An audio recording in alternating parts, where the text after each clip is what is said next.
और एक important application जो था हमने लास्ट टाइम डिस्कस किया था, to find out molar conductivity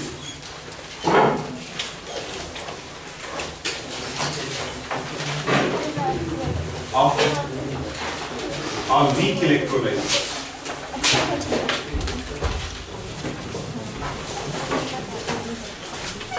at infinite value.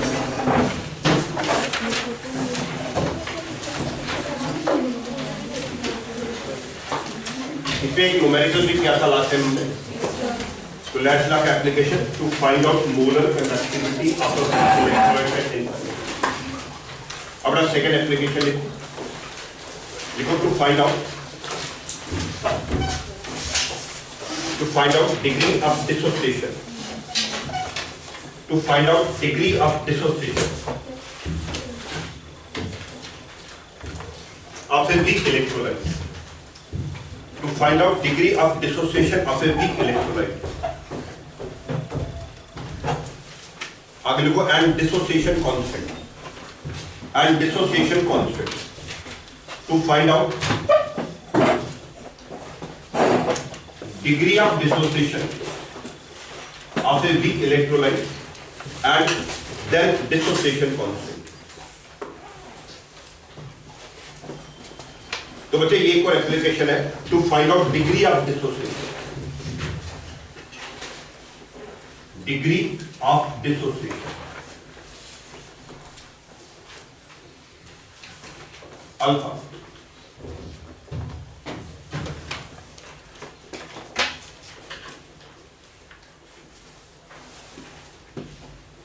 और याद कीजिए इसका formula amount dissociated divided by total amount है याद कुछ. और इसको डिफाइन कैसे करते हैं? It is the amount dissociated out of one mole. What is degree of dissociation? याद कीजिए it is the amount dissociated. वो जो इलेक्ट्रोलाइट है उसका अमाउंट डिसोशिएटेड आउट ऑफ, उसको बोलते हैं डिग्री ऑफ डिसोसिएशन. और फार्मूला इसका amount dissociated divided by total amount.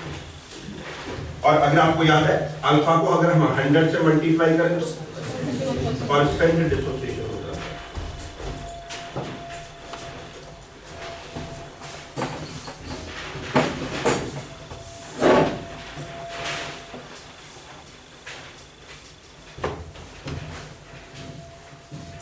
और बच्चे ये जो के ए लिखा मैंने, this is called dissociation constant. Dissociation constant या एक और नाम था इसका आयोनाइजेशन कांस्टेंट. पीछे जो यूनिट पढ़ा था इलेक्ट्रोकेमिस्ट्री, वहां इनको यूज किया था. K A C alpha square upon 1 minus alpha. ये फॉर्मूला था डिसोसिएशन कांस्टेंट कैलकुलेट करने के लिए. C alpha square upon 1 minus alpha. तो इसमें भी तो अल्फा अननोन है, सी तो कंसंट्रेशन होती है, वो तो हम खुद लेते हैं है ना. तो अगर अल्फा निकाल लिया तो फिर के भी निकल आएगा. कैलकुलेट बेसिकली अल्फा करना, डिग्री ऑफ डिसोसिएशन. अगर ये कैलकुलेट कर लिया तो के ए भी निकल जाएगा है ना. C alpha square upon 1 minus alpha, that the formula for dissociation. चलिए पहले हम अल्फा की बात करते हैं. क्या होता है alpha? Amount dissociated upon total amount. Alpha is equal to amount dissociated divided by total amount.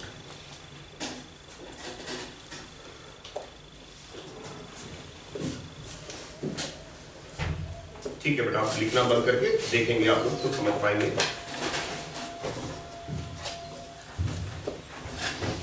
हाँ बच्चे, ये बीकर है, हाँ ये इसमें वाटर है। अभी तीनों में वाटर है, सुनना बस और बताना मुझे। बेटा फर्स्ट में मैंने ऐड किया ग्लूकोज C6H12O6, वाटर में क्या ऐड किया बेटा? ग्लूकोज एक कोवलेंट सब्सटेंस है, ये तो डिसोशिएट नहीं होता, ये तो आयन नहीं बनाता। मतलब जो फर्स्ट सॉल्यूशन है, क्या इसमें आयन्स होंगे? नहीं होंगे। क्या ग्लूकोज की डिसोसिएशन होगी? नहीं होगी, है ना बेटा। जो फर्स्ट सॉल्यूशन है ना, ये करंट कंडक्ट नहीं करेगा, जीरो करंट कंडक्ट करेगा, क्योंकि इसमें डिसोसिएशन नहीं हुई, क्योंकि इसमें जीरो डिसोसिएशन हुई, इसलिए जीरो करंट कंडक्ट करेगा। आयन्स जो है करंट कंडक्ट करने वाले, वो तो डिसोसिएशन से बनते है ना। चलिए नेक्स्ट केस में मैंने कोई सब्सटेंस ऐड कर दिया, मान लो AB, ये आयनिक सब्सटेंस है ना। पर जैसे इसको मैंने ऐड किया, इसने पॉजिटिव और नेगेटिव आयन बना दिए।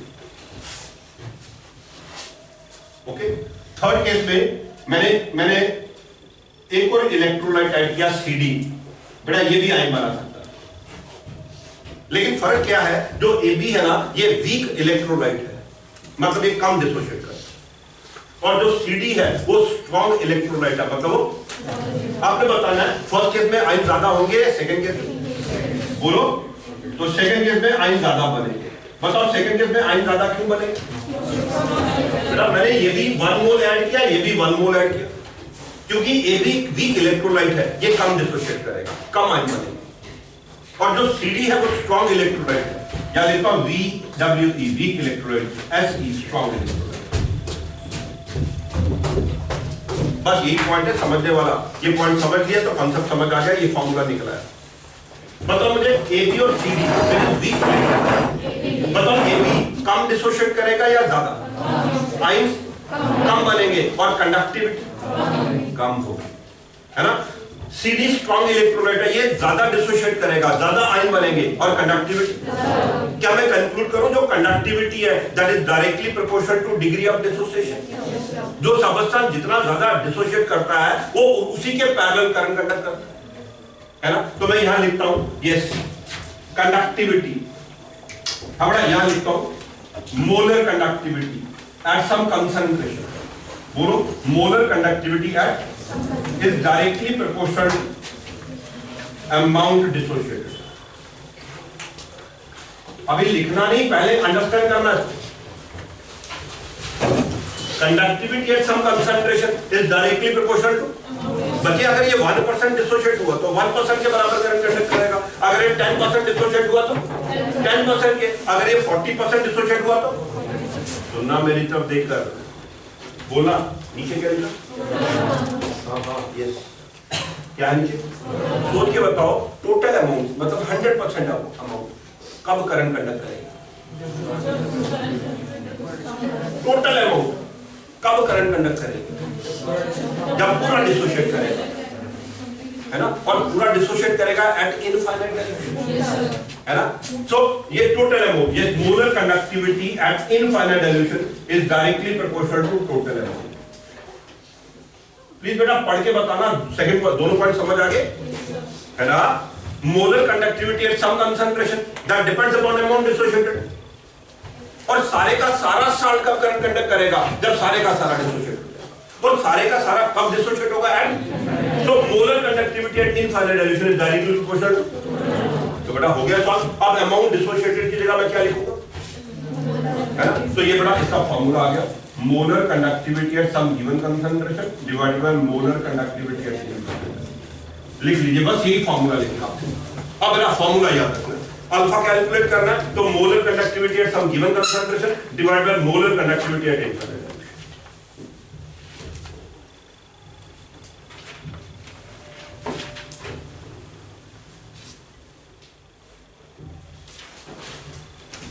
So degree of dissociation, that is molar conductivity at any given concentration divided by molar conductivity at infinite।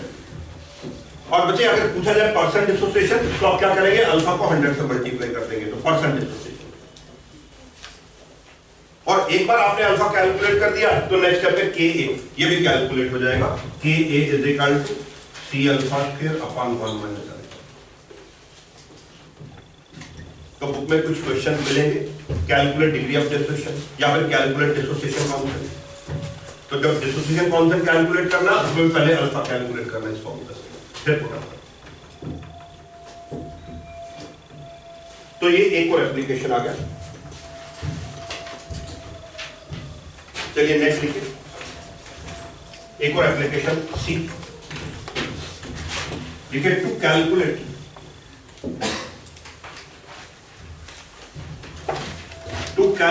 solubility of a sprangly soluble salt. To calculate solubility of a sprangly soluble salt, and then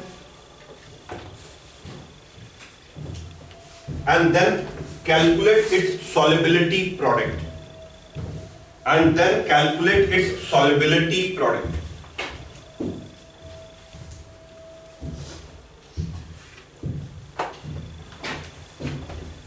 बड़ा ये एक और application आ गया। To calculate solubility and solubility product.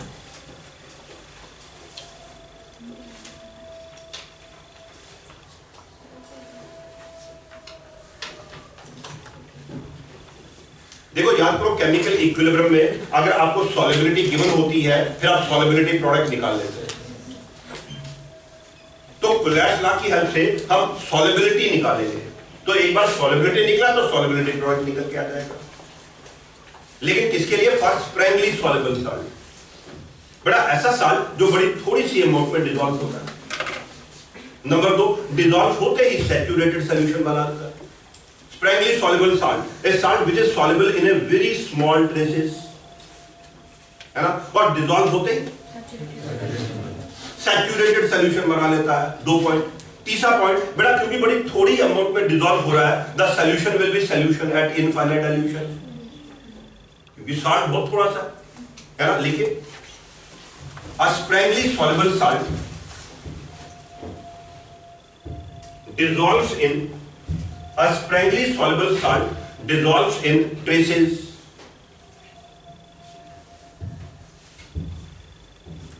comma immediately forms a saturated solution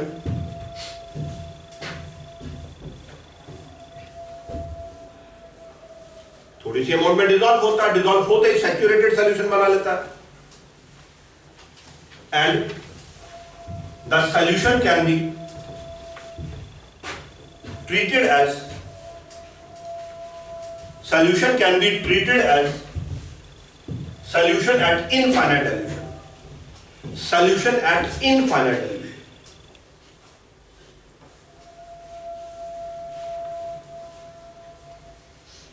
full stop। next line देखो, for a saturated solution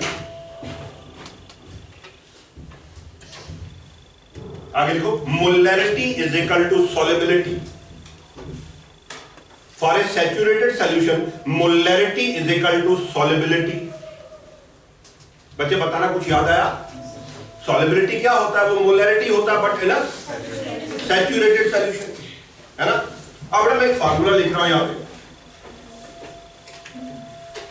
yes, molar conductivity is equal to K into 1000 upon molarity।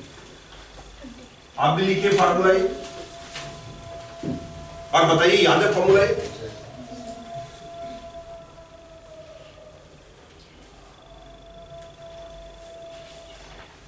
अब अगर मैं ये formula sparingly soluble salt पर apply करूं, लिखो आगे, for sparingly soluble salt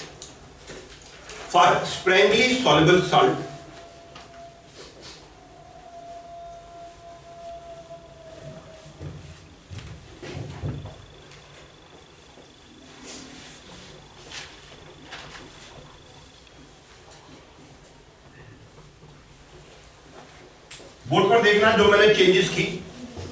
एक तो मैंने इसको लिखा molar conductivity at infinite dilution, क्योंकि वो ट्रेसेस में डिसॉल्व होता तो इनफाइनाइट डाइल्यूशन तो हो गया, और मोलैरिटी की जगह क्या लिख दिया, क्योंकि वो सैचुरेटेड सॉल्यूशन होगा। देयरफॉर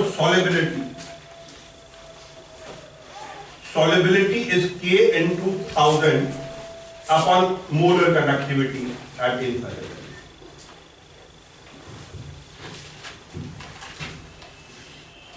बड़े ये जो नीचे है ना molar conductivity at infinite dilution, ये तो हम कोलैश लॉ से निकाल लेंगे, पहला एप्लीकेशन।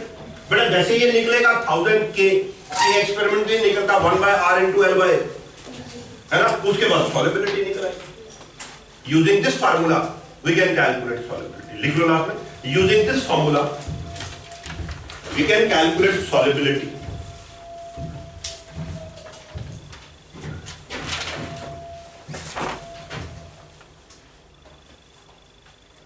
ब्रैकेट में आप S लिख लो, solubility S। बच्चे मान लो मैंने ये फार्मूला लगाया और solubility निकाल ली, क्या solubility आ गई, S निकल, है ना। आगे लिखो from this solubility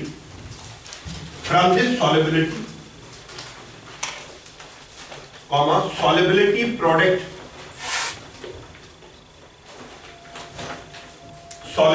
product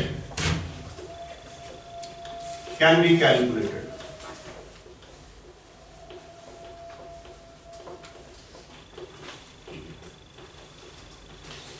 board पर देखो, ये मैंने सिल्वर क्लोराइड का सॉल्युबिलिटी प्रोडक्ट कैलकुलेट करके बता दिया आपको। अगर सॉल्युबिलिटी निकल के आ गई एस मोल्स पर लीटर आएगी ऑटोमेटिकली, तो ये सिल्वर क्लोराइड इसकी सॉल्युबिलिटी एस। जब हमने इक्विलिब्रियम पढ़ा था वहां मैंने एक्स वैल्यू लेता था, या मैंने एस ले लिया सॉल्युबिलिटी ले लिया। सिल्वर आइन x, S moles per litre, chloride आइन S mole. Solubility product is IP. आया समझ, ये नोट करना तो कर लो। एक बार सॉल्युबिलिटी निकलेगी तो फिर सॉल्युबिलिटी निकल के आ जाएगी डिपेंडिंग अपॉन द फॉर्मूला।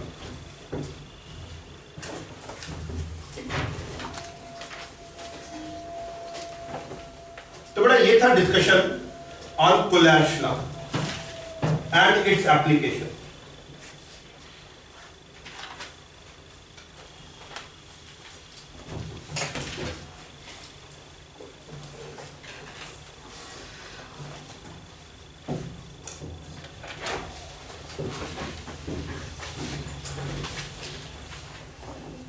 एक और हल्का सा डिस्कशन है, लिखिए कमर्शियल सेल।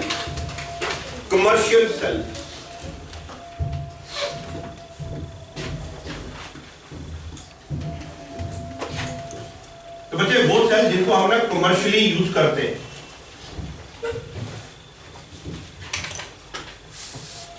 आगे लिख लो, they can be of three types.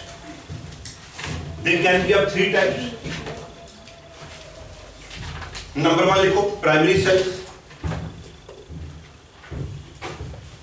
Sales और irreversible cells। प्राइमरी सेल्स और irreversible cells।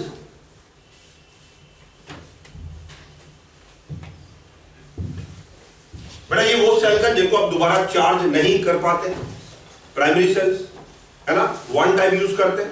आगे लिख लो ब्रैकेट में, नॉट रिचार्जेबल।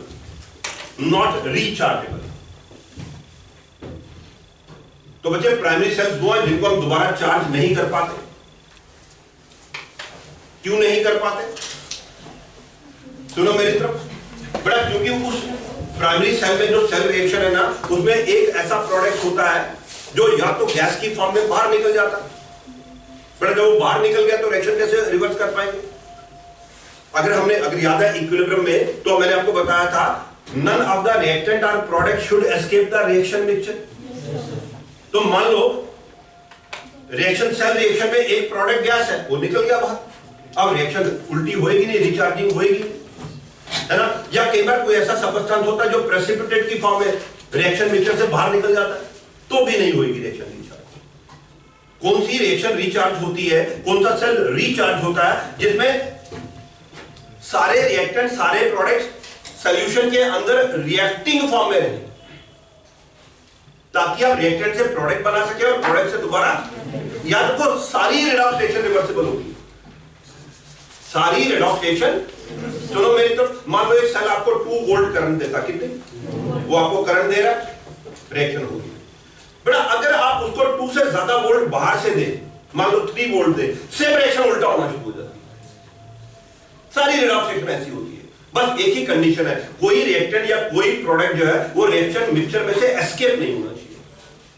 अगर वो एस्केप हो जाता है फिर रिएक्शन रिचार्ज होएगी, वो प्राइमरी सेल हो जाएगा, ठीक है ना। जैसे ड्राई सेल है, ड्राई सेल तो पता, उसमें प्रोडक्ट में गैस बनती है अमोनिया, अब वो अमोनिया गैस अलग हो जाती है, फिर वो रिएक्शन रिवर्स में हो ही नहीं पाती, ठीक है।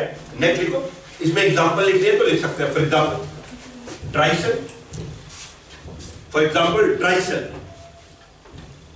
नंबर 2 है मर्करी सेल, एक्सेट्रा। नंबर 2 लिखो सेकेंडरी सेल,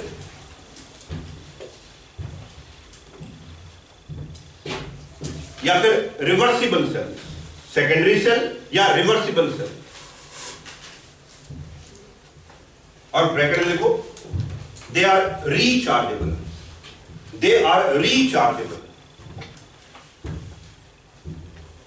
बाकी हम इसको ना रीचार्ज कर सकते हैं। सेकेंडरी सेल, इसको हमने दोबारा चार्ज कर पाते हैं, इसके जो प्रोडक्ट है वो एस्केप नहीं करते, वो रिएक्शन मिक्सचर में ही रहते हैं, तो दोबारा आप उसको उससे ज्यादा वोल्टेज देकर चार्ज कर सकते हैं। लिखो फॉर एग्जांपल लेड स्टोरेज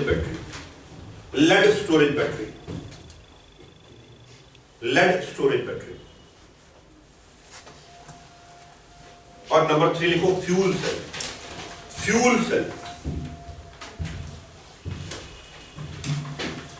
क्या होता है, लिखो a cell in which a common combustion reaction,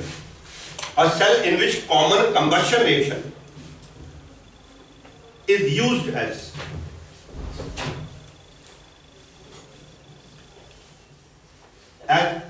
the cell reaction, for the production of current, for the production of electricity, in which a common combustion reaction is used as cell reaction for the production of electricity।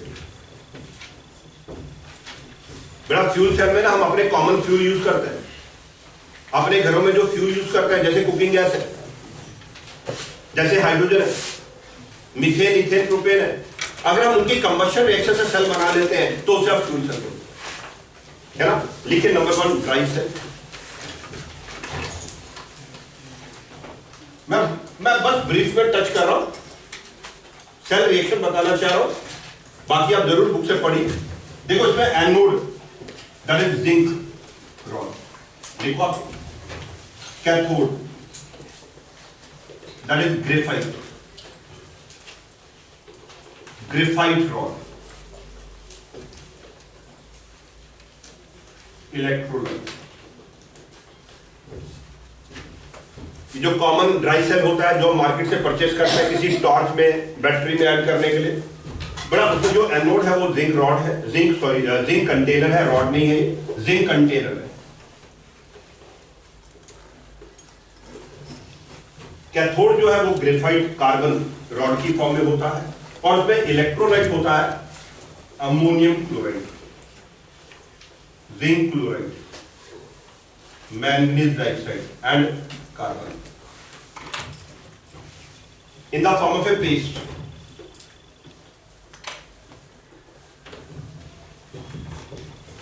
बड़ा ये dry नहीं होता क्योंकि इसमें कोई liquid नहीं होता, क्योंकि जो इलेक्ट्रोलाइट है वो पेस्ट की फॉर्म में होता है, लिक्विड फॉर्म में नहीं होता, इसलिए हम इसको ड्राई सेल बोल देते हैं।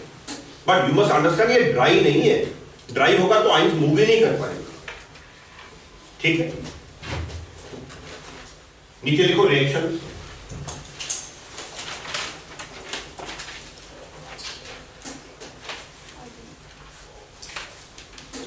तो रिएक्शंस को हम 2 पार्ट्स में लिखते हैं, एट एनोड, एट कैथोड, और लास्ट में लिखेंगे सेल रिएक्शन। आप देखो, बताओ एनोड किसका बना हो, तो एनोड पर जिंक इलेक्ट्रॉन यूज करता है, लॉस ऑफ इलेक्ट्रॉन, बचे कैथोड पर MnO2 ammonium ion plus electron forms Mn2O3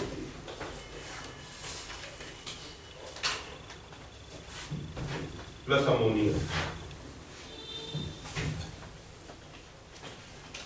plus water.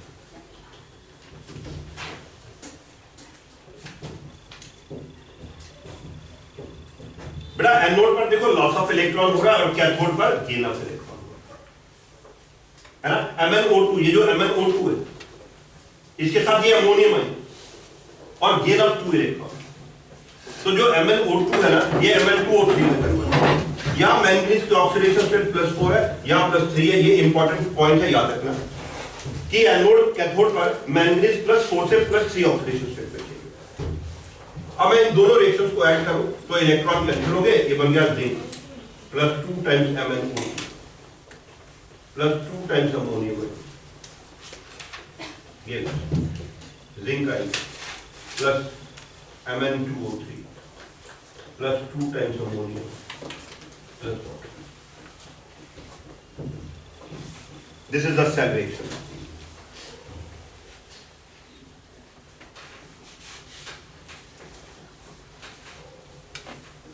Anode पर लॉस ऑफ इलेक्ट्रॉन हो रहा है, कैथोड पर गेन ऑफ इलेक्ट्रॉन हो रहा है।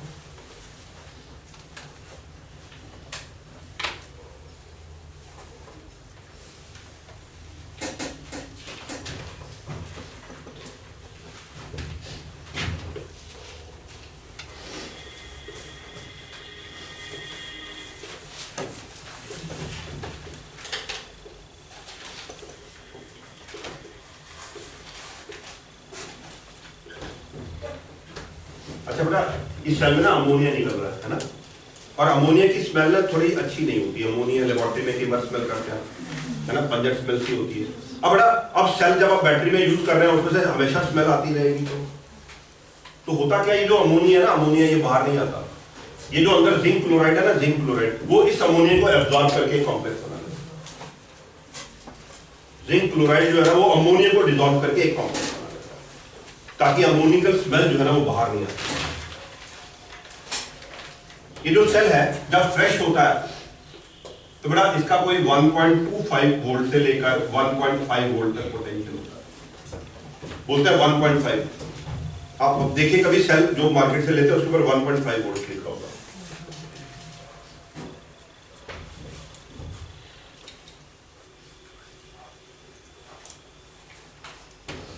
और बेटा इसका ड्रॉबैक ये है कि इसकी लाइफ शॉर्ट होती है, इसकी लाइफ ज्यादा नहीं होती। क्यों? Because it is an acidic battery.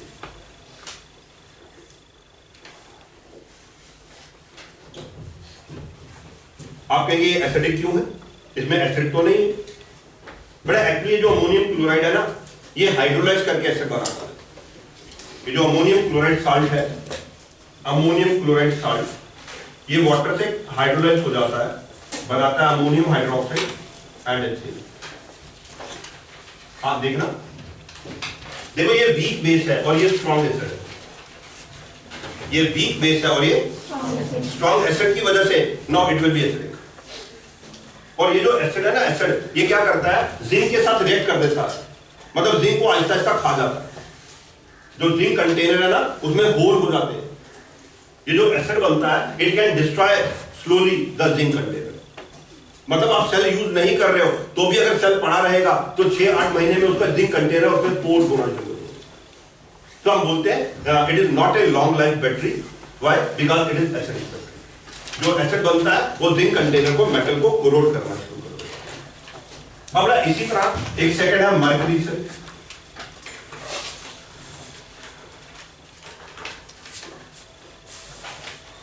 इसमें भी जो एनोड है वो जिंक है, कैथोड है मर्करी ऑक्साइड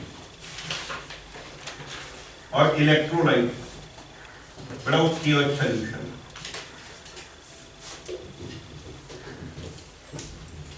क्योंकि इसमें मर्करी यूज हो रहा है, cathode is made up of HgO, anode is made up of zinc और जो इलेक्ट्रोलाइट है वो KOH या NaOH का सॉल्यूशन।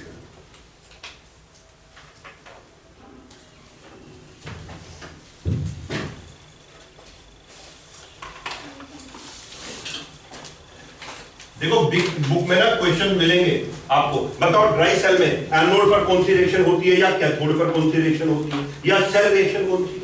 तो आपने ये बेसिकली रिएक्शंस कम याद करनी है, प्रैक्टिस करनी है। तो at anode zinc plus hydroxide, zinc hydroxide by the loss of two zinc. See, this is a reaction at anode now. आप बताओ बोर्ड पर देखें एनोड किसका बना हुआ, जिंक का, और हाइड्रोक्साइड एंड सॉल्यूशन से आ रहा है, QH में से हाइड्रोक्साइड है, बन गया zinc hydroxide by the loss of electron. At cathode mercury oxide,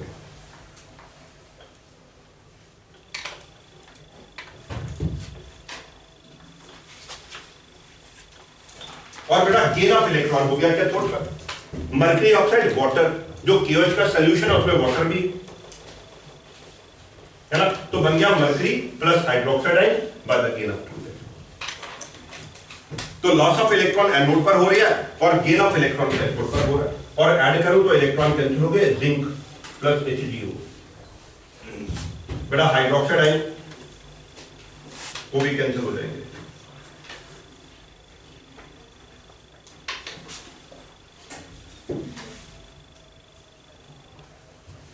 जो जिंक हाइड्रोक्साइड है, मैं इसको भी थोड़ा ब्रेक करके लिखता हूं। अब बचे zinc oxide plus water plus 2 electron. हाँ, तो वाटर भी कैंसिल हो जाएगा, ये बनेगा zinc oxide plus mercury.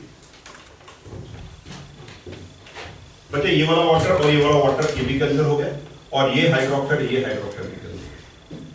This is now cell reaction.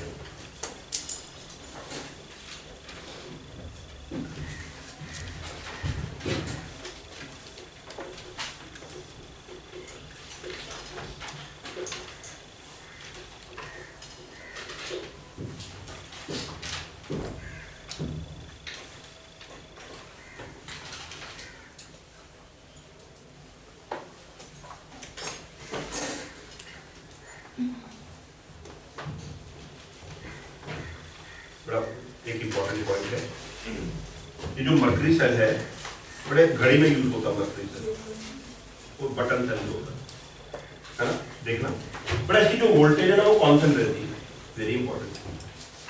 हमने नन्स इक्वेशन पढ़ी, इफेक्ट ऑफ कॉन्सेंट्रेशन, है ना, जैसे जैसे कॉन्सेंट्रेशन चेंज होती है तो पोटेंशियल कम हो जाता है, कोई भी जो सेल है उसका पोटेंशियल टाइम के साथ कम हो जाएगा, लेकिन इसका जो पोटेंशियल है ना इंपॉर्टेंट, ये टाइम के साथ कम नहीं होगा, ये हमेशा यही रहता है।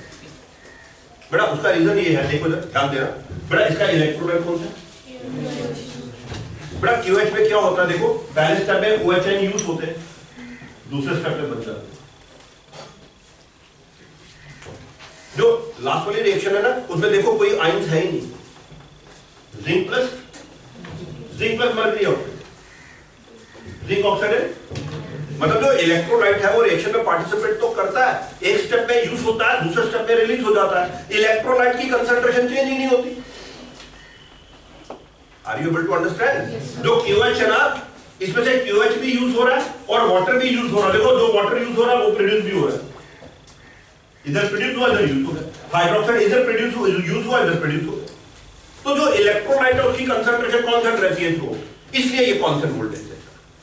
तो बताओ ना कौन सा सेल है जिसकी वोल्टेज टाइम के साथ चेंज नहीं होती, है ना। यहाँ पे देखो इसके जो आयन है वो सारे यूज हो रहे हैं, अमोनियम आयन यूज हो रहा है ना, MnO2 यूज हो रहा है, रिएक्टेंट यूज हो रहा है, तो इसकी वोल्टेज टाइम के साथ कम हो जाएगी सेल की। लेकिन मर्करी सेल जो है ना ये through out life constant voltage देता है, और ऊपर से ये लॉन्ग लाइफ बैटरी है क्योंकि ये एल्कलाइन बैटरी। लेकिन इसका एक ड्रॉबैक है, इसमें क्या बनता है, और मर्करी पॉइजनस होता है, तो इस सेल को डिस्पोज करना थोड़ी प्रॉब्लम है बड़ा, इसलिए इनको ऐसे इंस्ट्रूमेंट्स में यूज किया जाता है कि आप खुद इसको निकाल के खुद नहीं ऐड करो बड़ा। अगर आप खुद निकालोगे दूसरा सेल ऐड करोगे तो ये वाला सेल आप फेंक दोगे, सॉइल में फेंक दोगे तो पॉइजनस करेगा। तो आपको ना किसी वेंडर के पास जाना पड़ता है, वो निकालता पुराना सेल रख लेता है, नया सेल रख लेता है, वो पुराने सेल को फिर कंपनी में भेजता है, यहाँ पे उसका रिसाइकलिंग होता है, ठीक है ना। तो अदरवाइज ड्रॉबैक ये मर्करी पॉइजन। अब ना आगे चले तो एक सेकेंडरी सेल है, ये दोनों प्राइमरी सेल है, लिखो आगे lead storage battery, lead storage battery,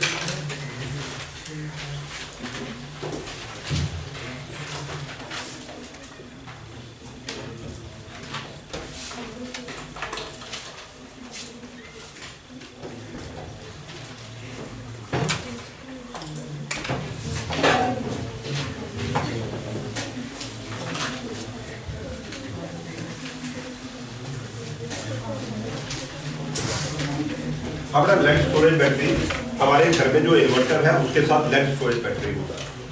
inverter के साथ जो बैटरी होता है 12 वोल्ट का बैटरी है ना, कार में, बस में, ट्रक में, गाड़ियों में लेड स्टोरेज बैटरी होता है। Yes, lead storage. प्लीज हम बच्चे एनोड लेड का बना होगा, कैथोड लेड डाइऑक्साइड का बना होगा, इलेक्ट्रोलाइट बच्चे कंसंट्रेटेड सल्फ्यूरिक एसिड होता है 38% by mass.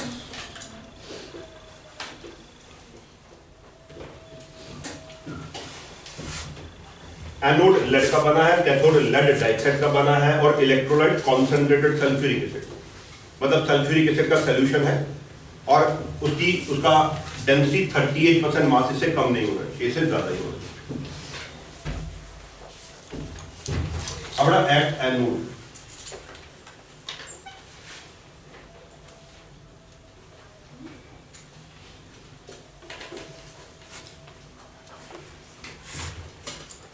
at anode, at cathode, and last में solution।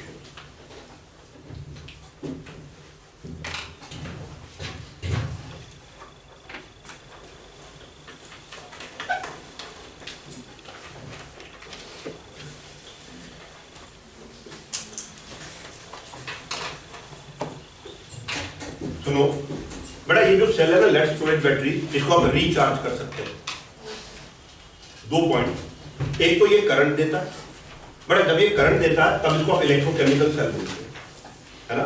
नंबर 2, जब आप इसमें से करंट पास करते हैं ना तब इसकी रिचार्जिंग होती है। जब आप इसमें से करंट पास करते हैं तब ये इलेक्ट्रोलिटिक सेल का काम करता है। जब आप इसमें से करंट पास कर रहे हैं ना तब ये इलेक्ट्रोलिटिक सेल का काम करता है, तब इसकी रिचार्जिंग होती है ना, रिचार्जिंग।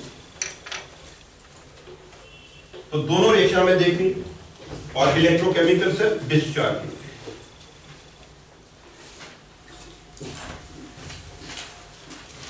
अब at anode lead plus sulphate ion, ये बन गया lead sulphate by the loss of 2 electron.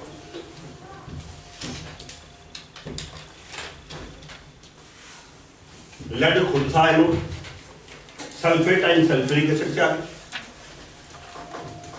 ये बन गया lead sulphate by the loss of 2। बचे एट कैथोड लेड डाइऑक्साइड।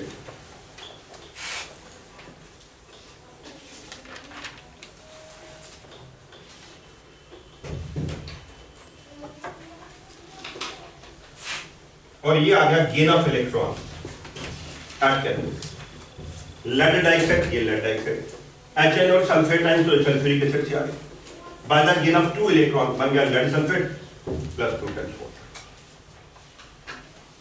बेटा जब ये रिएक्शन हो रही है ना उस समय ये इलेक्ट्रोकेमिकल सेल का काम कर रहा है। अगर मैं इन दोनों रिएक्शन को ऐड करूं तो बना lead plus lead dioxide plus 2 times sulphuric acid, ये 2 times lead sulphate plus 2 times water.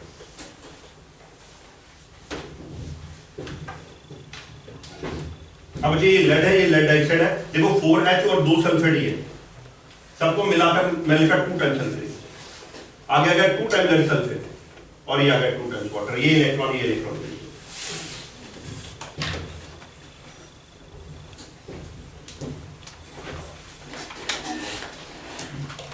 बताओ इस रिएक्शन में क्या बन रहा है, और लेड सल्फेट जो है ना वो इलेक्ट्रोड के ऊपर जम जाता है, मतलब कोई भी प्रोडक्ट बाहर नहीं निकल रहा। वाटर जो है वो एसिड में डिसॉल्व, और लेड सल्फेट जो है वो इलेक्ट्रोड पे जम गया। अच्छा बताओ यूज क्या हो, जैसे जैसे ये सेल काम करता है सल्फ्यूरिक एसिड की अमाउंट कम हो जाएगी तो उसकी डिस्चार्जिंग होगी। फिर एक ऐसी स्टेज आती है कि सल्फ्यूरिक एसिड की कंसंट्रेशन 38% से कम हो जाती है, तो फिर आपको इसको रिचार्ज करना पड़ेगा, और रिचार्ज करने के लिए हम बाहर से करंट पास करते हैं। बड़ा जब हम बाहर से करंट पास करते हैं तब ये इलेक्ट्रोलिटिक सेल का काम,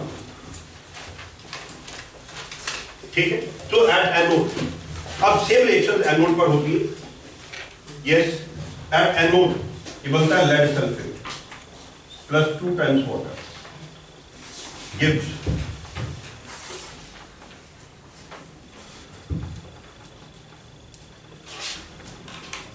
lead sulfate plus 2 times water gives lead dioxide PbO2.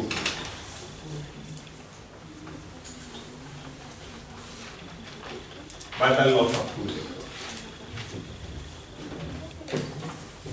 बेटा यहां पर जो कैथोड पर रिएक्शन हो रही थी ना, वो सेम रिएक्शन अब एनोड पर रिवर्स करके होगी। lead sulfate plus 2 times water, it forms lead dioxide plus 4 times HN plus sulfate and plus 2H. तो लॉस ऑफ इलेक्ट्रॉन हो गया। एंड एट कैथोड ये बनता है PbSO4 plus 2 times electron gives lead plus sulphate.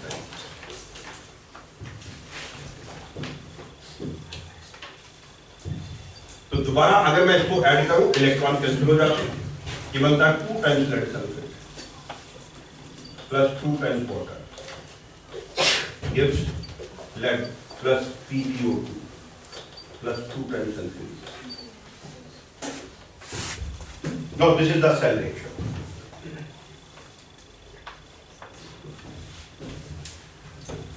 और आप ध्यान से देखिए, इस सेल रिएक्शन में दोबारा सल्फ्यूरिक एसिड बनता है और जैसे जैसे सल्फ्यूरिक एसिड बनता जाता है तो उसकी परसेंटेज बढ़ती है, तो सेल की रीचार्जिंग होती है। कोई भी सब्सटेंस कंटेनर में से बाहर नहीं निकलता, इसलिए जो प्रोडक्ट्स है वो दोबारा कंबाइन करके फिर रिएक्शन बनाते हैं।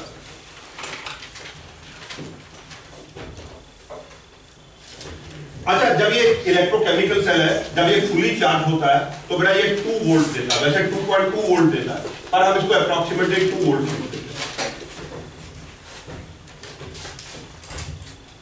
तो when it is fully charge it gives us 2 volt.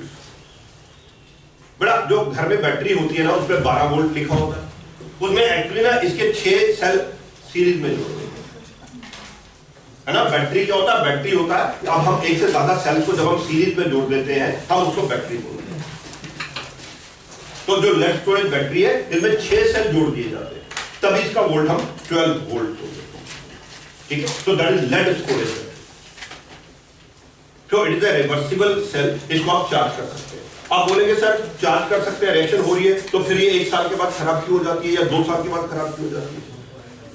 Actually बच्चे, किसी भी प्रोसेस की एफिशिएंसी 100% नहीं रहती। प्रोसेस तो हो रहा है, रिएक्शन तो हो रही है। जैसे देखो यहां बन रहा है लेड सल्फेट, क्या बन रहा है? कुछ तो रॉड पे डिपॉजिट होता है और कुछ सोल्यूशन के नीचे भी बैठ जाता है। बच्चे, जो रॉड पे डिपॉजिट होता है वो तो दोबारा रिएक्ट कर जाता है, लेकिन जो नीचे बैठ गया वो तो दोबारा रिएक्ट नहीं कर पाता ना, जो एनोड पर नहीं बैठा, वो तो कंटेनर के नीचे बैठ गया। तो किसी भी प्रोसेस की एफिशिएंसी 100% नहीं होती। टाइम के साथ साथ जो है ना, लेड और लेड डाइऑक्साइड का लॉस होता जाता है, क्योंकि वो बनाते हैं लेड सल्फेट और 100% लेड सल्फेट रॉड पे डिपॉजिट नहीं होता, कुछ नीचे भी बैठता है ना। तो टाइम के साथ साथ लेड और लेड डाइऑक्साइड का लॉस होता जाता है, ये पोरस होते चले जाते हैं। फिर एक स्टेज के बाद ऑटोमेटिकली दोबारा रिएक्शन में पार्टिसिपेट नहीं कर पाते, या पार्टिसिपेट कर पाते हैं तो उनकी वोल्टेज इतनी नहीं होती कि हम अपने इंस्ट्रूमेंट्स में यूज कर पाए। तो इसलिए कुछ देर के बाद आपको इसको रिपीट करना है। ओके, एक तो इसमें वाटर भी है, वाटर भी आजकल सब कुछ ना कुछ थोड़ा बहुत इवेपोरेट करता है, इसलिए बैटरी में थोड़ी देर के बाद पानी ऐड करना पड़ता है, ठीक है ना। बाहर से पानी हम ऐड करते हैं, है ना, तो क्योंकि वाटर का लॉस इवेपोरेशन में होता है। अब इसी तरह से एक सेल आता है फ्यूल सेल। फ्यूल सेल में हम किसी कंबशन रिएक्शंस को, जैसे hydrogen plus oxygen gives water, है ना, propane plus oxygen gives carbon dioxide and water. अगर हम फ्यूल सेल के with the help of fuel cell अगर हम कोई सेल बनाते हैं, दैट इज कॉल्ड, अगर फ्यूल रिएक्शन के बेसिस पर, कंबशन रिएक्शन के बेसिस पर अगर हम कोई सेल बनाते हैं तो बड़ा उसे हम फ्यूल सेल बोलते हैं। चलिए नेक्स्ट सेगमेंट का सवाल करता हूं। Thank you.